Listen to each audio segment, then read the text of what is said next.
She thought I'd never find out.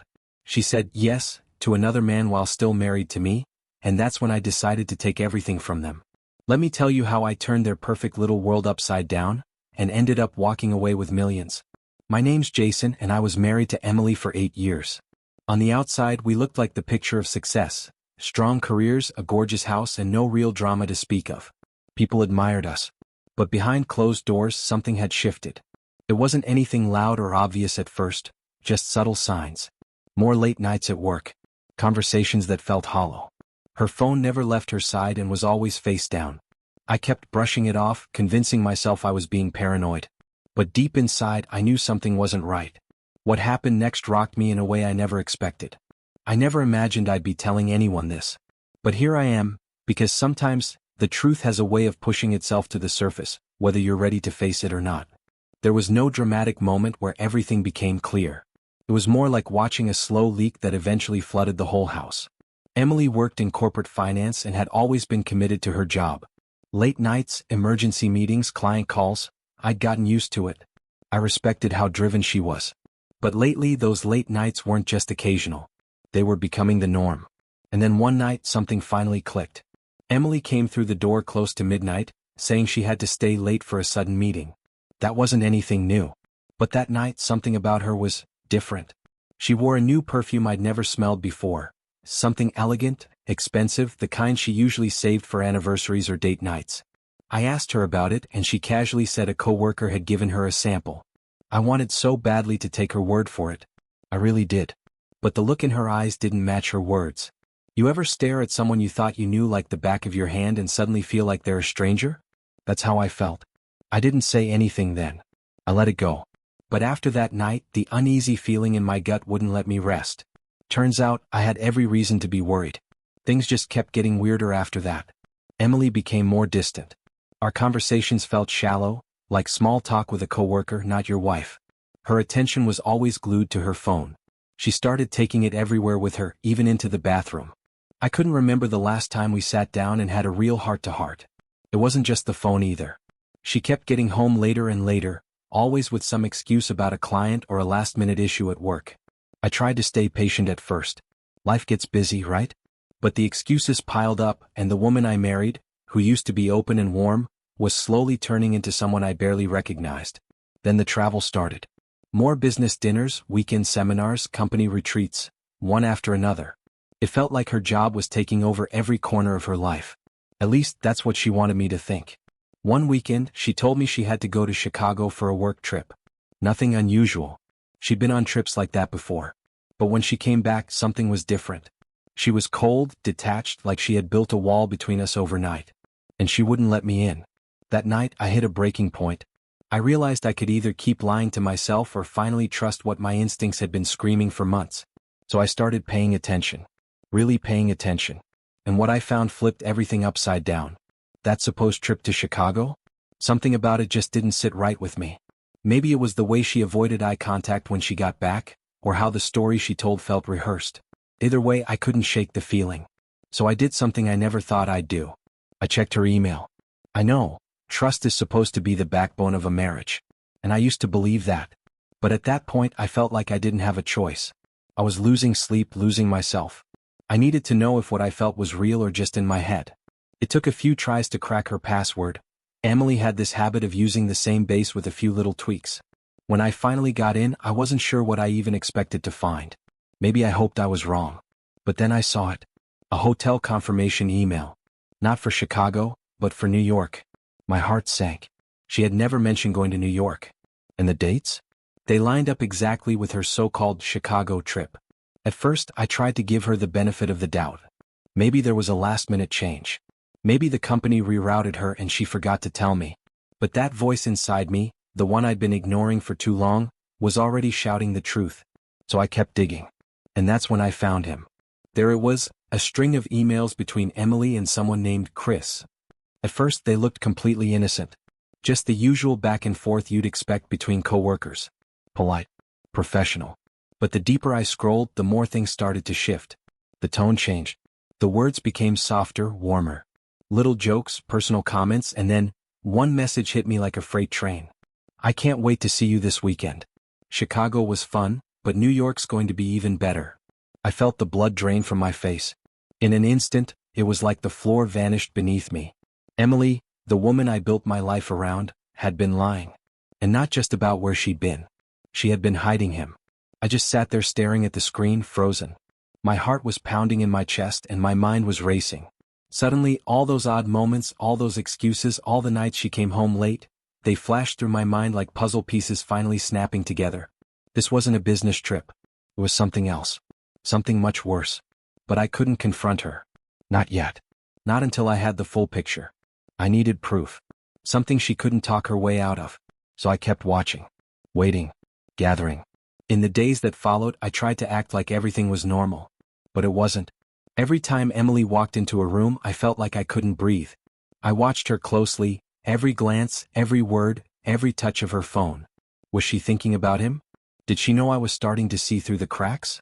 Then came the moment that tore away the last shred of doubt. Emily casually mentioned she had a dinner with her team, another one of those work things. On the surface it sounded like no big deal. But I couldn't ignore that gut feeling anymore.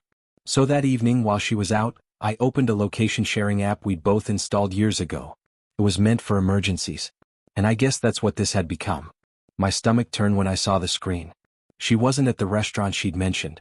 She was at a hotel, the same one from the emails. My heart just dropped. I stared at her location, feeling completely numb. This wasn't just suspicion anymore. It was truth. Plain, undeniable truth. I didn't know how to confront her yet. I didn't even know what I would say. But what I did know was this: I couldn't keep pretending. I couldn't sit in that house another second. Seeing her there, at that hotel while I sat alone with this secret, it broke something in me. Without thinking, I grabbed my keys and headed for the address on the app. My heart was racing so fast I could barely keep my hands on the wheel. I didn't even have a plan, I just knew I had to see it for myself. When I pulled into the parking lot, it was nearly empty. The quiet almost made it worse. I walked through the lobby, scanning every corner, expecting to catch some glimpse of her. Or him. Or both. But nothing. I stood there like a fool, my heart pounding, trying to steady my breathing. I checked the app again. Her location had moved. She was on the move, and I didn't know where to. Without a second thought, I rushed back to the car, the location dot dancing on my phone screen like it was mocking me. She was heading out of town, toward the outskirts. I didn't know where, but I knew I had to follow. My whole body was trembling, adrenaline and dread pushing me forward. I drove with my eyes locked on that screen, weaving through backroads and long stretches of highway, gripping the steering wheel like it was the only thing anchoring me to reality. And finally the tracker stopped. She was at a private estate. Not some anonymous hotel. No, this place was something else. It looked like a dream, soft lantern lights glowing in the distance, flowers everywhere, even a little candlelit path. It was romantic, thoughtfully arranged, the kind of place someone would take a person they love. I parked far enough away to stay hidden and turned the engine off. My heart was pounding so loudly I thought it might give me away. I watched as Emily stepped out of a car with a man. I couldn't see his face at first, but I didn't need to. I already knew it was Chris. They walked together, slowly toward the setup. A small table for two, candles flickering, petals scattered around. It was all so perfect. Too perfect. My stomach turned as the reality of it settled in. And then, right there in front of me, it happened. That's when I saw it. Chris pulled something small from his jacket pocket, dropped to one knee and looked up at Emily with this smile. One I'd never seen before. And then it hit me like a freight train. He was proposing. Right there in front of my eyes. I watched as her entire face lit up, pure joy like she'd just won the lottery. No hesitation. No second guessing. She said yes like she'd been waiting for that moment forever. Emily, the woman I'd shared 8 years of my life with, the woman I built a future around, said yes to him. And then she kissed him under those soft, glowing lights like nothing else mattered. Like I didn't even exist. I stayed frozen, sitting in my car just yards away, watching everything I believed about my life come crashing down. My chest felt hollow like my heart had just been ripped out. Every instinct in me was screaming to get out of that car, to storm over there and stop it. But I couldn't move. I was paralyzed, caught in this nightmare that I couldn't wake up from. And then, something in me broke. All the heartbreak, the disbelief, it twisted into something else. Something colder. Anger. Rage. But more than anything, a need for justice. I wasn't going to be the guy who just sat back and let his life be torn to pieces. No, they weren't going to get away with this. I was going to make sure they paid. Both of them. But I wasn't going to confront them that night. That would be too easy. Too obvious. They'd spin some story, paint me as the crazy one. No, I wanted something they couldn't talk their way out of. I needed to dismantle their lives, slowly, strategically. From the inside out. Emily had worked her way up in the corporate world, and her reputation was everything. She was proud of it. She bragged about it. But she had made one mistake. She never changed her email passwords. So I logged in and started going through everything. Messages, attachments, internal threads. And before long I found what I needed. Deals she shouldn't have been making. Conflicts of interest. Emails that could ruin her career in one afternoon. I copied every file. Then there was Chris. I didn't know much about him, but what I did learn was more than enough. He was already married. Yep, the man who had just slid a ring onto my wife's finger had a wife of his own. It didn't take long to find her on social media. A few pictures. A family vacation here. A dinner party there. I had what I needed. So I packaged it up, screenshots of the proposal, the kiss, the betrayal. Sent it straight to her inbox with a message that read, "You deserve to know who your husband really is." But I wasn't done. Not even close. I wanted to take it all from them, careers, marriages, reputations. I hired a private investigator, someone with a reputation for uncovering secrets people desperately try to bury. I had him dig up everything. Old affairs, shady finances, texts, anything that could be used to tear their worlds apart. And then, I waited. But I had one last card to play, maybe the most devastating one. Emily had no idea I recorded everything that night. The proposal, the kiss, the whole little fairy tale moment. I planned to send that footage to her company's HR department and the executive board. Let them see how she built personal relationships to gain influence. Let them judge for themselves. I didn't just want to crack her image, I wanted to obliterate it. This wasn't about bitterness anymore. It was about balance. They took everything from me. So I was going to take everything they cared about and leave them in the ruins. And the truth is, neither of them knew who they were messing with. I wasn't just some guy watching his marriage fall apart. I had connections. Influence. Emily had no idea how close I was to the same clients she used to boast about. Turns out, she'd been slipping confidential details to Chris, probably without realizing the legal line she was crossing. But what she gave him wasn't just gossip. It was protected information. That's corporate espionage. So I compiled it all, every incriminating email, every shady invoice, every recorded moment, and sent it all to the board of directors at her firm. I also sent a copy to their biggest client, the one that kept their revenue afloat. If there's one thing a board fears more than bad ethics, it's bad publicity. When they opened that package, I knew they wouldn't just fire her. They'd drag her through the legal system for years. I wanted her buried in courtrooms, her name smeared in every headline, her savings drained by lawsuits and settlements. That was just the beginning. And then there was Chris, the guy who thought he could slide in, take my wife and walk away without consequence. Remember how I told you I contacted his wife? That was just the first domino. I didn't just shatter his marriage, I aimed to burn his whole life to the ground. With the help of my investigator, we peeled back the layers of Chris's life. And what we uncovered? Gold. Turns out, the golden boy had been quietly siphoning funds from his own company for years, hiding cash in off-the-books accounts. Fraud. Plain and simple. I bundled the evidence, every transfer, every shady document, and sent it straight to his CEO. And just to make sure the law caught wind of it, I forwarded copies to the IRS. There's no walking away from that kind of mess. But I wasn't satisfied. I wanted this to haunt him. So I made sure the right people heard the story, the kind of journalists who thrive on scandal. The moment the news hits, it won't just be a footnote, it'll be a front-page headline. Picture it, executive exposed, cheating and embezzling in one spectacular fall. His face plastered all over the news. His career over. His savings drained by legal hell. It wouldn't just be justice, it'd be poetic. Still, that wasn't enough. I wanted to make it personal. Emily's parents were deeply religious. Old school, proud folks who believed in marriage vows and moral standing. They had no clue what their daughter had become. So, I sent them the video, Chris dropping to one knee, Emily smiling like a schoolgirl, saying yes as if she wasn't still married to me. That image would haunt them forever. The perfect daughter? She was gone in their eyes. And Chris? I made sure his world shrank.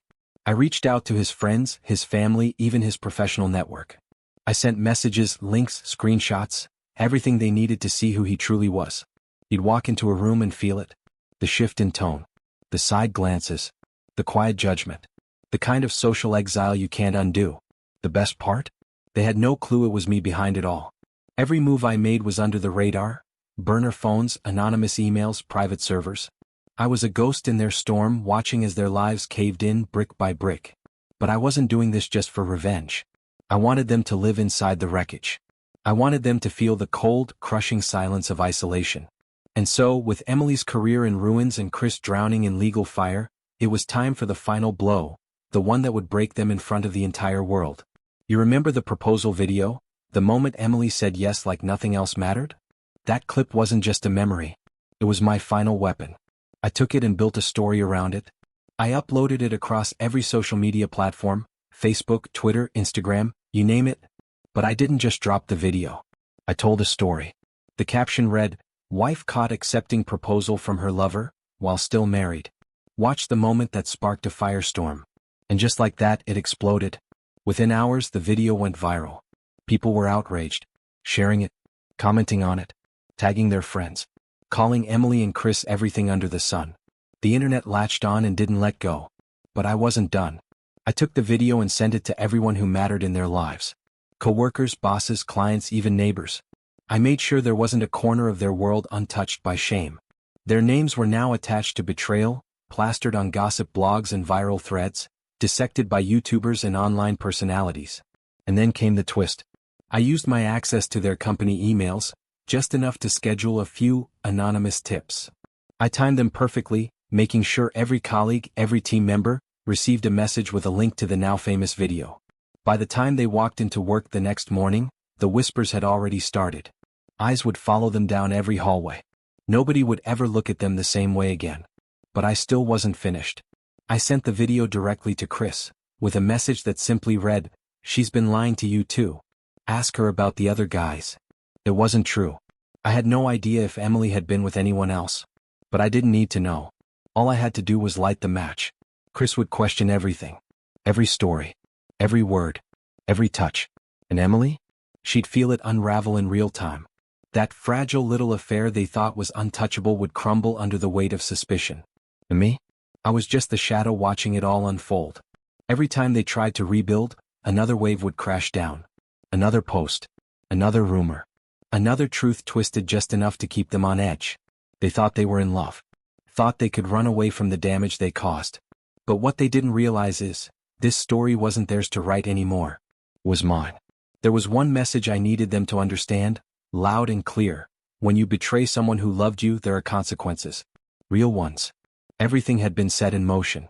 Emily and Chris had no idea what was about to hit them. But the wave was coming and there was no way to outrun it. The viral video moved faster than I ever imagined. Within a couple of days they weren't just exposed, they were infamous. Their names and faces were plastered across the internet, the subject of every scandal thread, every gossip site. People were ruthless. And the fallout came fast. The first blow landed on Emily. The emails I'd sent to her company's board? They opened a full investigation. HR got involved and it didn't take long for the truth to surface. Her conduct, the confidential information she'd shared with Chris, and the inappropriate emails, they had it all. She was called into a closed-door meeting, and by the end of that day she was out. No warnings. No payouts. Just a cold, final dismissal. Her career, gone. But it didn't stop there. I knew her world. That industry was small and reputation meant everything. Word spread like wildfire. Within a week, every major player in her field had heard about it. Emily wasn't just unemployed, she was radioactive. Nobody would hire her. The career she'd built her entire life around was over just like that. Then came Chris's downfall. The financial trail we uncovered was more than damning, it was explosive. When his company saw the records, the hidden transfers, the secret accounts, they acted fast. Security escorted him out of the building that same day. No goodbyes. No explanations. And his wife. The moment she saw that proposal video, she filed for divorce. I made sure her attorney had the full timeline, every lie, every betrayal. Chris wasn't just losing his marriage. He was losing half his assets, plus the mountain of legal fees that came with trying to keep any of it.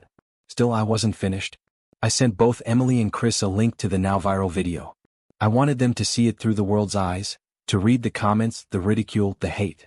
I wanted them to feel the sting of being publicly humiliated, their secret laid bare for strangers to mock. Then I waited. And sure enough, the unraveling began. Emily, stripped of her job, rejected by her parents, publicly disgraced, started to fall apart. The last time I saw her, she was a shell of the woman I once knew. Eyes sunken, voice shaky. She tried to reach out, send a message asking if we could talk. Said she was sorry. But I didn't answer. What could she possibly say to undo what she'd done? Chris. He wasn't faring any better. My message about other men had planted a seed of paranoia in him, and it grew fast. He started accusing Emily of hiding more, of using him.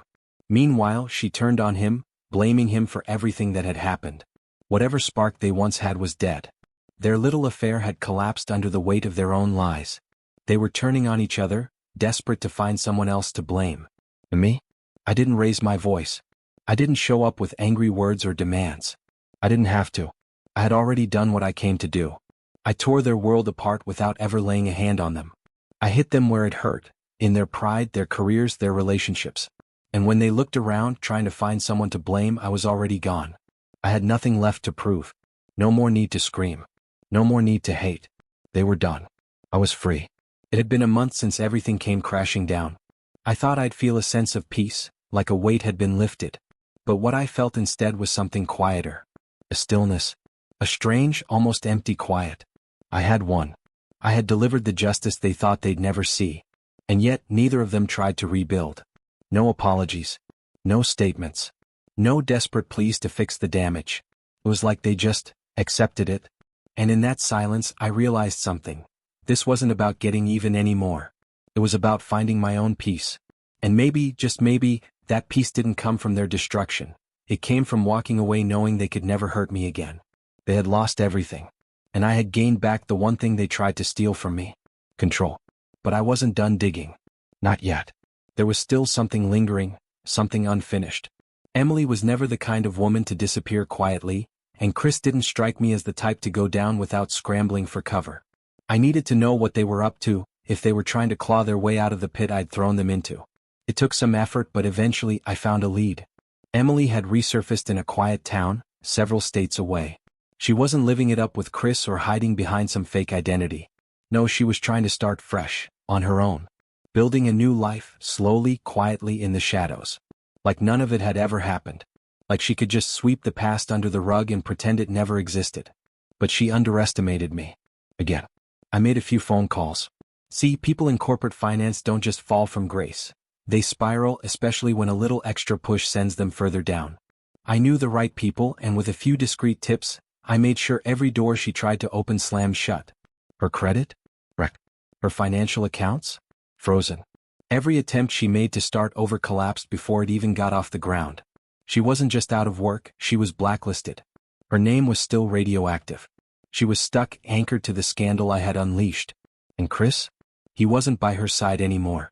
He'd vanished, probably off somewhere trying to dodge indictments or escape the wreckage. But even that wasn't enough for me. I knew Emily had tucked away a small fortune, an offshore account she assumed no one would ever trace. Her safety net. But I found it, tracked it, hacked it, and then I drained it, every last penny. Moved the money into a secure, anonymous account she'd never find. It was the final nail in the coffin. No job, no support, no savings. Just a hollow shell of the woman who thought she could betray me and move on. I stood over the ruins of her second life, knowing she'd never see it coming. And the best part? She didn't even know who had done it. But the real victory wasn't in watching her crumble. It was in realizing that I was still standing. They had tried to erase me, lie to me, leave me in the dark while they played house in the shadows. But I survived every blow. I stood tall through it all. And now, with their lives scattered like ash, I was finally at peace. The silence wasn't haunting anymore. It was freeing.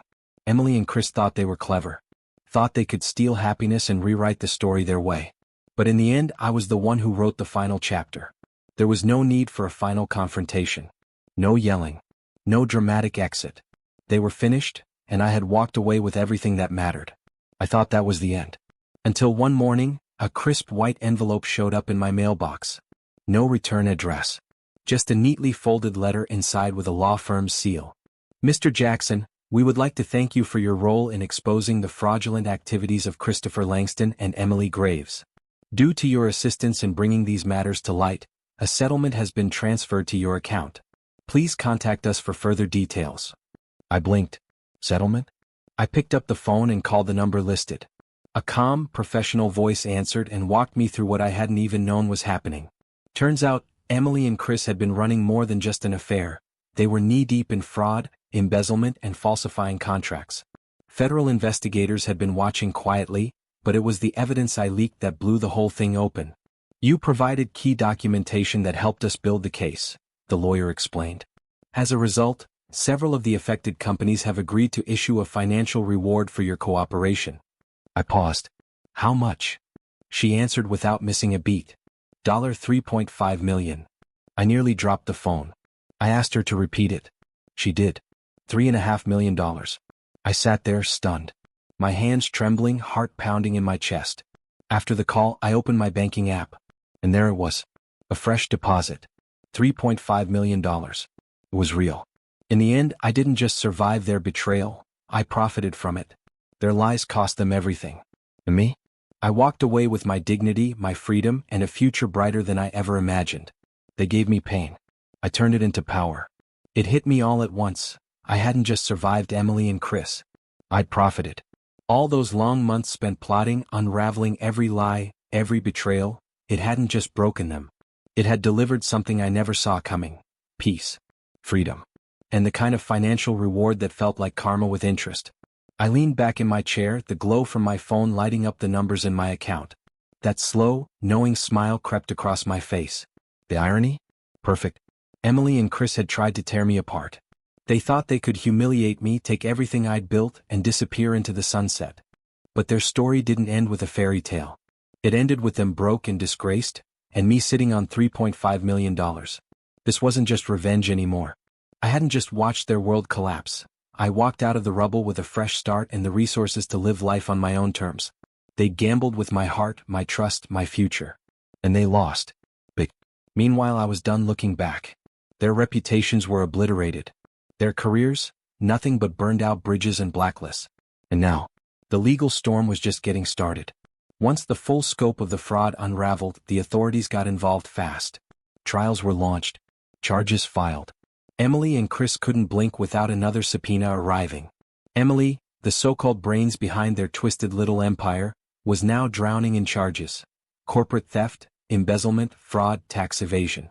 You name it, it was pinned to her file. Every courtroom she stepped into stripped another layer off her carefully curated persona. The charm, the confidence, it was gone. The same people she used to impress now whispered behind her back or ignored her completely. And Chris? Watching him unravel was almost poetic. Once smooth-talking and smug, he now looked like a man who hadn't slept in weeks. Pale. Shaking. Lost. He tried to squirm out of it, pointed fingers at Emily, at others, but no one cared anymore. His life was now a case number. His name? A cautionary tale. I thought about showing up in court just to see them flinch when they saw me. But I didn't need that anymore. They were already living their punishment. And me? I was moving on. With $3.5 million in the bank, I finally had the freedom they tried to steal from me. My life, once tangled in deception, was mine again. I was finished with them. With their lies. With everything they represented. I stood on the deck of my new home, a beautiful beachside house I'd purchased with part of the settlement, and watched the tide roll in. That silence I once feared? It didn't feel hollow anymore. It felt like peace. For the first time in years, I had options. Maybe I'd travel through Europe. Take a long, aimless trip through Italy. Or maybe I'd learn to sail, something I always dreamed of but never had time for. The road ahead was wide open and I wasn't carrying any of their weight anymore. The real win wasn't just in tearing them down. It was in taking my life back. I smiled, slow and honest. Not because I destroyed them, but because I had finally rebuilt me. Emily and Chris were left to rot in the mess they created. Trials, scandals, shattered reputations. They would face years of consequences. And I was already gone. Gone and free. And I would never look back.